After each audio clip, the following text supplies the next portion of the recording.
everyone. Welcome to Resistance Live. It's the 27th of February, 2025. And we have just like some scary stuff to talk about today. I know that you all come to me sometimes to be talked off a ledge. It's a little bumpy right now. And, one of the things that I keep thinking about is the importance of staying present to exactly what's happening without allowing ourselves to be completely flooded to the point of being incapable of taking action.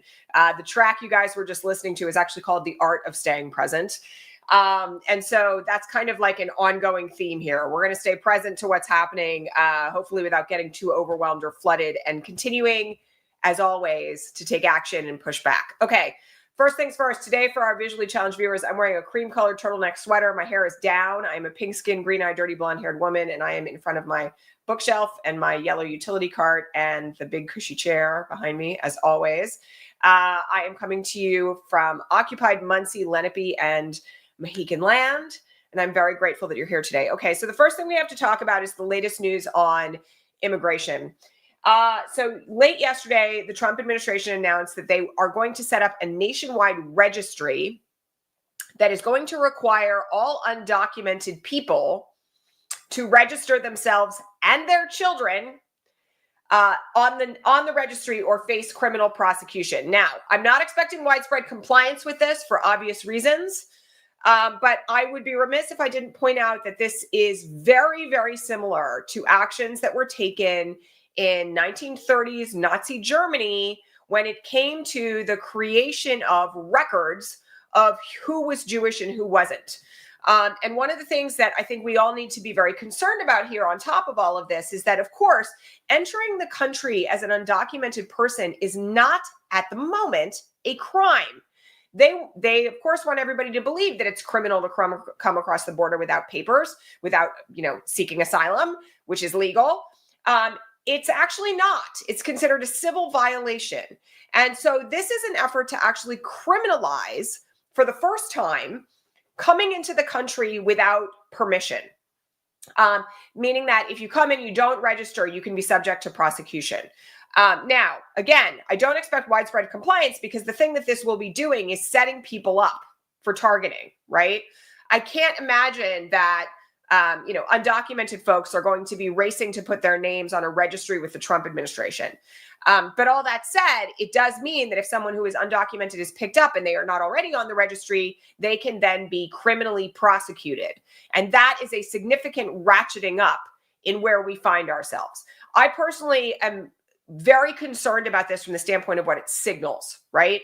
Because the moment that you start keeping records about people's ethnicity, or for that matter, who is trans and who isn't, more on that in a minute, you're setting a runway for what in the end is likely to be, as we have long discussed here, crimes against humanity.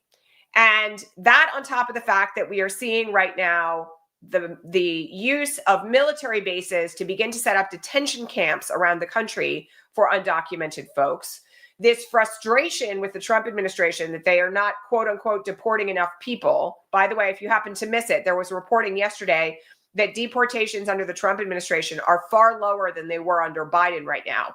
And that in and of itself is likely to be something that has set off a chain reaction inside the Trump administration with regard to their desire to cause more violence and more cruelty against people who are simply here seeking a better life. All of this combined together raises very serious alarm bells. And one of the things that I want people to think about in this regard is that every single step along this path is an opportunity to push back. Okay. So, we talk every day here now about calling your reps and calling your senators. This is something that you should be raising holy hell about, because the other thing about this to understand is that immigration policy, while policies can generally be set by the administration, immigration laws, as with every law, have to be passed by Congress. Okay. We don't have a law that says you need a nationwide registry of people who are undocumented, right? We don't have that. Just in the same way that we don't have, by the way, a nationwide registry of gun owners. So there's a very interesting talking point here, by the way, that you can raise when you make your phone calls. Okay. You all are unwilling to create a nationwide registry for people who own guns, even if they're like domestic abusers or felons. but you want people who are undocumented here working for the betterment of their families and supporting the American economy and paying taxes to register? For what purpose? For what purpose? They're not criminals, right? This is a talking point that you can use when you make those phone calls today. And I think it's very important that you do, okay? Because this to me is kind of like, along with some other things we're going to talk about today, like a real canary in the coal mine kind of situation, all right? See this for what it is, okay? The moment that we don't push back against these kinds of efforts are the moment that they become more permissible. And so it is, as always, very important to make your voice heard on this today. Get loud, okay? Lots of reasons to push back on this. The second thing that I want to just mention today is that the State Department has now issued what is essentially a travel ban on trans people seeking to enter the United States. There is a lot of misreporting about this morning, claiming that it only applies to like trans athletes. It does not. What it says is that if you are a trans person who has ever changed your gender marker on a foreign passport, you will no longer be granted a visa to travel to the United States. That is a full stop ban. Everybody remember how mad we got about the Muslim ban in the first week of the first Trump administration? That is what is now happening to trans people seeking to travel to the United States. That is on top of the fact that today there is apparently going to be a vote on the Hill about a nationwide ban on trans athletes in sports. Now, for those who have not been been following me this morning on Blue Sky, there was a woman on Blue Sky this morning who I have subsequently blocked because it made me so upset, with like a Mom for Democracy handle, that kind of thing, who said, I'm sorry, but this like trans athletes hill is just not a hill I'm willing to die on. So let me just make something really clear to all of you, okay?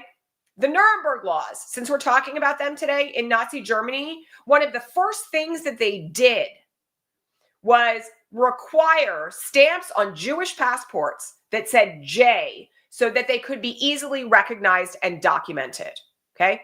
What is happening to trans people right now in this country, between the refusal to grant passport renewals consistent with gender identity, between the stay on anybody who's got an X gender marker? I have two friends who have non-binary children whose passports are sitting right now in the State Department not being released. Those kids can't travel, okay?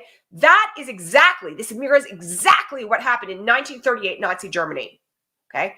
I want people to grasp something and like, please get really clear on this, okay? The battle for the rights of trans Americans is the battle for America. I said this morning and I mean it, okay? Like, you cannot overlook what is happening right now to trans Americans in the context of what it means for the future of this entire nation, okay? If you don't stand up for trans people right now, you are the person who was like, everybody always does that thing of like, what would I have done in 1930s Germany when they started prosecuting the Jews, right? Persecuting the Jews. Well, I never would have tolerated that. I wouldn't have allowed them to do that to my neighbors. If you're not calling the Hill today about the rights of trans athletes, about our kids' ability to participate in sports, you're not that person. You're not that person, because what is happening today in this country with regard to trans people mirrors exactly what was happening to Jewish people in the early days of the Nazi regime in Germany. 100%. Like, you can go look at the Nuremberg laws. I did it this morning, by the way. I looked at them on the Holocaust history website. You can go check them out. Roadmap, absolute roadmap, parallel roadmap to what is happening to trans people in this country right now. And I just am not tolerant any longer. It's so funny. I had a call this morning with someone about this issue of like not being tolerant, right? It was a consultation with a client, and one of the things she said was like, I'm not very tolerant. I was like, how can we be tolerant of this, right? You can't be tolerant of this. You might have to find different ways to communicate with your neighbors in this era, okay? Like, we've talked a little bit here about the importance of dealing with like your MAGA neighbors who are about to be starving when their SNAP benefits are cut. But you don't have to be tolerant of this shit. In fact, you shouldn't be. Okay, if you are not standing up right now for the rights of trans people in this country, you are not the person who would have stood up for Jewish people in Nazi Germany. Full stop. So this is one of those moments in history when you get to decide, which side are you going to be on? What are you going to tell your grandchildren when your grandchildren come to you and say, what did you do to protect trans people when fascism came calling? Who are you going to be? Who are you going to be? You're going to be the person who's like, yeah, don't really care about trans athletes because I don't know any? Or are you going to see this for exactly what it is, right? Because it's not unclear. There's no vagary about this. And let me just make one other thing clear, okay? The rights of trans Americans are the rights of all of us. Why? Because you can't have bodily dominion over your own body as long as anyone's bodily dominion is threatened, okay? You want HRT? You want hormonal birth control? You want to have access to testosterone, which, by the way, some women need in menopause, in case you didn't know that. You want to, allow people to have boob jobs, right? You want to have access to any form of gender affirming care whatsoever. You better understand that when they're banning that for trans people, they're coming for you next. So this is a moment where people really need to get very, very clear on which side of the line you're going to stand on, all right? And nobody should be expressing surprise when they come for hormones that you need if they're already coming for those of trans people and you stay silent. Okay? Nobody should be surprised when they stop banning travel for women if you didn't stand up for a trans, against a trans visa ban. Right? It's all connected. It's all connected. And I just I'm out of patience for this right now. I'm out of patience for it. Don't come to me and say you're not willing to call the hill on behalf of trans athletes. Don't do that. That is a sign that you still don't grasp exactly where we are. Because exactly where we are is 1938 in Berlin. That's where we are. Okay? Everybody get really, really clear about this. All right. I have to talk for a couple minutes about what happened last night at the Supreme Court, because there is a huge amount, as always, of disinformation running around about this. Okay, so for everybody who missed it, there was an order following a prior temporary restraining order that came out yesterday from Judge Ali. And what it said was, no, I am not, you have until midnight last night, 11:59 p.m. last night, we talked about this yesterday, to pay out money from the federal government for pre-existing government contracts. This, by the way, followed a TRO on February 13th. So full 2 weeks ago, that stopped the funding freeze and said, you have to start paying out these funds. Okay. Trump administration hasn't done it yet. They immediately appealed to the Circuit Court of Appeals and were shot down within hours. Okay.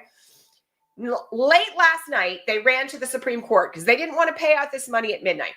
And Justice Roberts, not surprisingly, granted an administrative stay. Okay, so I woke up this morning. It's the last thing I posted about last night on Blue Sky. I woke up this morning. I'm sitting here in my big cushy chair, meditating this morning. And comments start showing up in my notifications. And what they say is Supreme Court has done it again. They've thrown a huge roadblock into all this. And I had a moment, I'll just be really candid with all of you, where I was sitting in that chair and I thought to myself, why have I been giving people a law school quality education for the last 8 years if people don't understand what this is about? So for everybody who missed it, let me just explain, okay? Administrative stays at the Supreme Court are very common to give justices a minute to read the briefs, okay? This doesn't mean that money isn't going to be paid out. It doesn't even mean the Supreme Court's actually going to act on it. They may reject it entirely and say, too bad, tough shit, go pay that money, all right?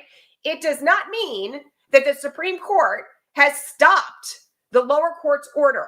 All it says is give us a day to read the briefs. That's it. That's really all it is.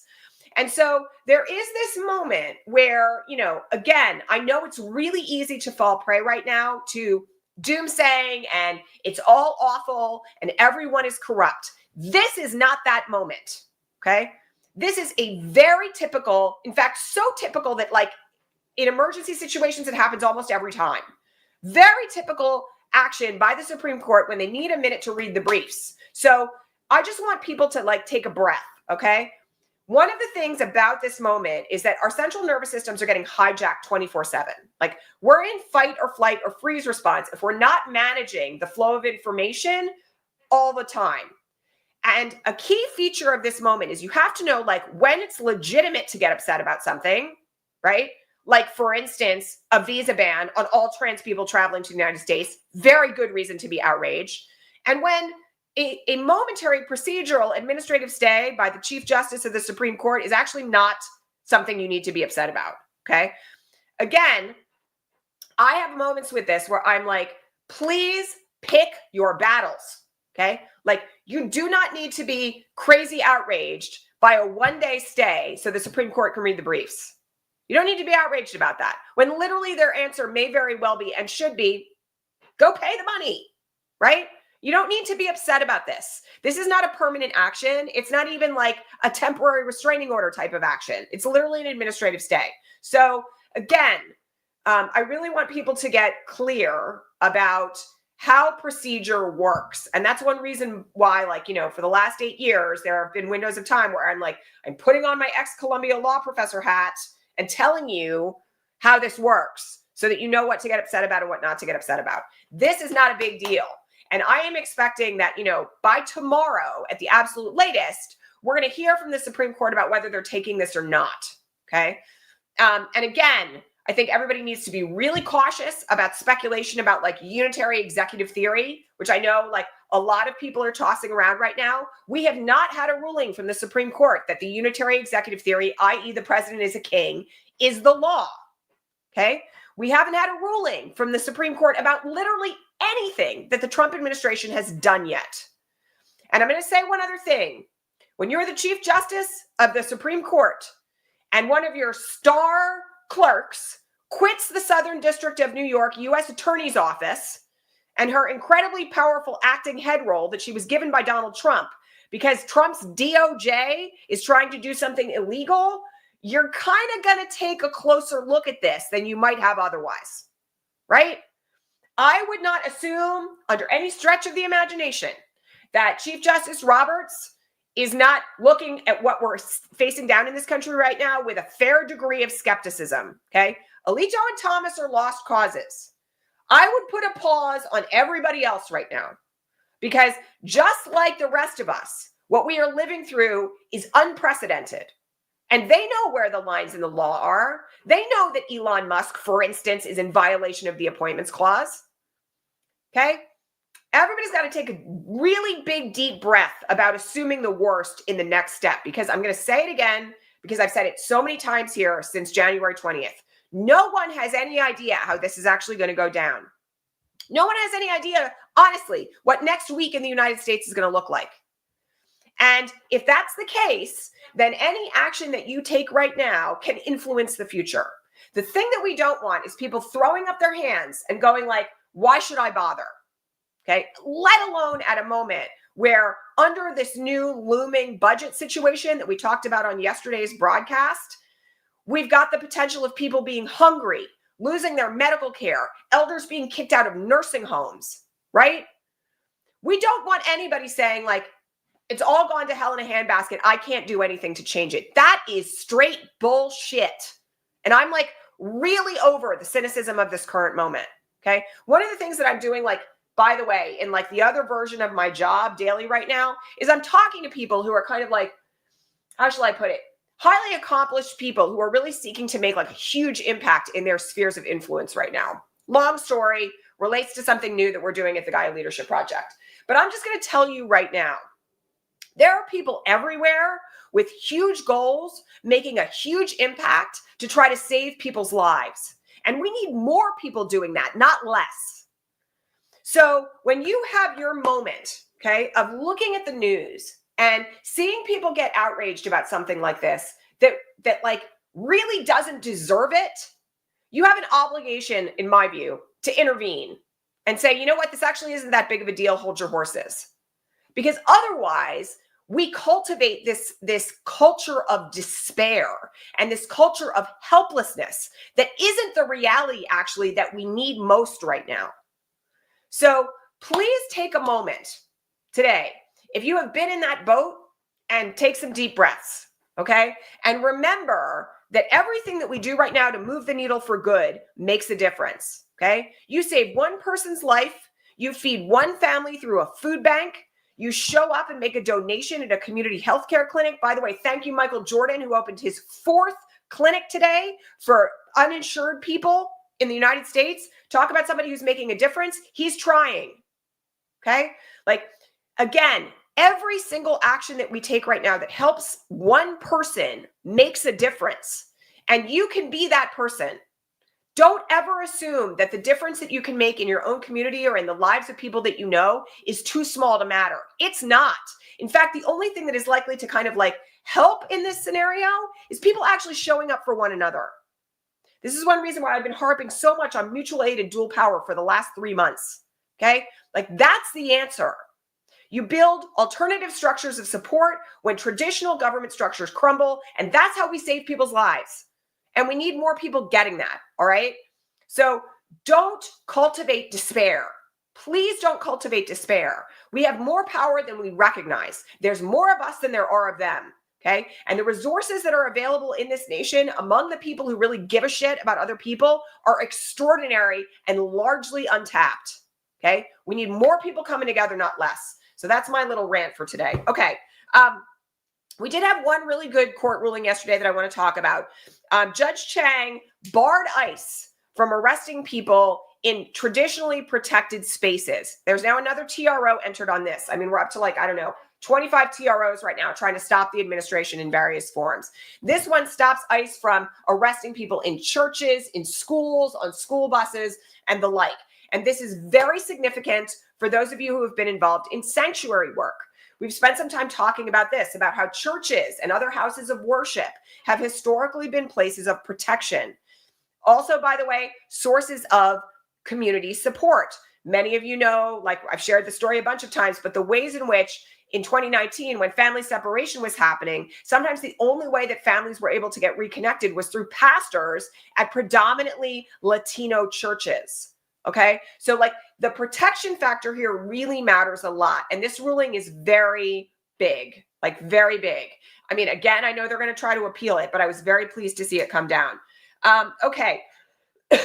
Trump announced today that tariffs are going into effect on March 4th for Mexico, Canada, etc.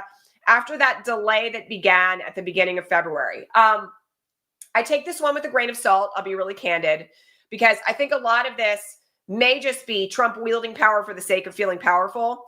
I'm not convinced that we're not going to have another moment where Canada's like, we'll send another 15,000 troops to the Canadian border when they're already there, which is what stopped everything in the first place. Same story for Mexico. But it is something to be very wary about because the economic news is starting to hit. Okay, so the new unemployment filings last week were higher than they have been in 4 months. By the way, some of those unemployment filings, you know it, are federal government workers, okay? We also saw a plunge in consumer confidence since Trump took office. That stat has just come out this week as well. If these tariffs hit, I don't know, man. I feel like economically we're in for a really rough run. It's going to decimate the auto industry of the United States. It's going to decimate the construction industry in the United States. And, you know, that's going to have a ripple effect out into other industries, you know. I just don't even want to talk about tech because that's a major factor. A lot of people don't realize this, but a lot of the components for computers come into the United States through Mexico. So the potential impact of this is enormous. You know, March 4th is just next week. And we're going to have to wait and see whether or not Trump plays another game of chicken and how this all plays out. But folks should be aware that it's like hanging out there. And, you know, the prospect of a potential recession is something that is starting to be talked about in big ways out there amongst economists and others. I've been kind of paying attention on the back end to some of the economist Reddits. And I don't know, man, not a lot of confidence out there about where this is headed. So keep that just in the back of your head and in mind. Speaking of government employees, yesterday, there was a memo that came out from OMB, the Office of Management and Budget, under the head of Russ Vought, who you all know is like one of the primary architects of Project 2025, telling all government agencies to prepare for RIFs. For those who don't know, RIFs are reductions in force. And essentially, this looks to be an attempt to gut, essentially, the entire federal government of a huge chunk of its workforce. Now, I have to remind you all, since one of the themes today is like, we're not powerless, that there is a big development this week at the VA that shows how, you know, vocal response to these things is having a difference. So there was an announcement made earlier this week that the VA had cut like all these people. And it turns out those people were like in charge of really important things like medical care for veterans, right? Like making sure psychological services were available, stuff like that. And lo and behold, after all the pushback from veterans organizations, the VA reversed course. Okay. So don't assume that this downsizing, first of all, is actually going to come to pass because we got a lot of steps between now and March 13th. Excuse me. Still getting over this thing, which is, of course, like 2 weeks away. Okay, I'm done. We have a lot of steps to get through between now and then. But one of the key things that people need to think about here is, what's the pushback going to look like when these jobs start to go? I'm going to tell you something. I read a really interesting statistic this morning. 80% of the people employed by the federal government are not in Washington, D.C. 80%. So that means they're scattered all over the country. And that means that this RIF proposal is going to impact every community in America. Again, this is a really good opportunity. I'm going to remind you all. I know the Republicans are canceling their town halls right now, but you can call the local offices of your representatives, particularly if they're red, and give them a piece of your mind about the impact that this is going to have in your community, that nobody voted for the entire federal government to be destroyed. Nobody voted for like the termination of federal parks workers, right? Nobody voted for the people who were researching like emergency cancer treatment for kindergartners to be laid off from the federal government. Nobody voted for this. Nobody voted for Elon Musk, right? Again, I know this is an ongoing theme here, but it's really important, like really important that you continue to make your voice heard on this.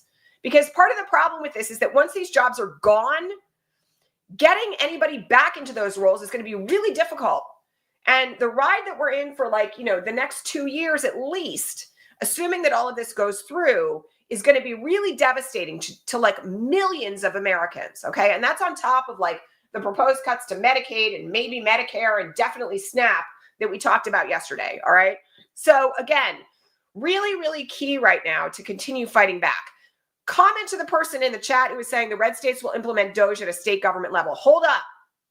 There are some state level proposals to that effect, okay? You have an obligation and a responsibility as a citizen of your state to fight back against that at the state level. You start seeing things like that coming down the pike. There's a couple of states that have tried to implement proposals like that already. You better be on the phone to your governor and your state representative and your state senator, and you better not shut up until it's dead. Because fundamentally, you don't want this is the other thing people got to remember. The backstop to all this, assuming these federal cuts go through, is state government, right? Like, you lose FEMA support next time a hurricane comes through, your state FEMA-based organization is going to be the only backstop you have when your house is gone or your community is flooded or it burns to the ground. So, keep in mind that all of this is going to require our constant vigilance, but also not like overwhelm. Again, that was the theme of where we started today.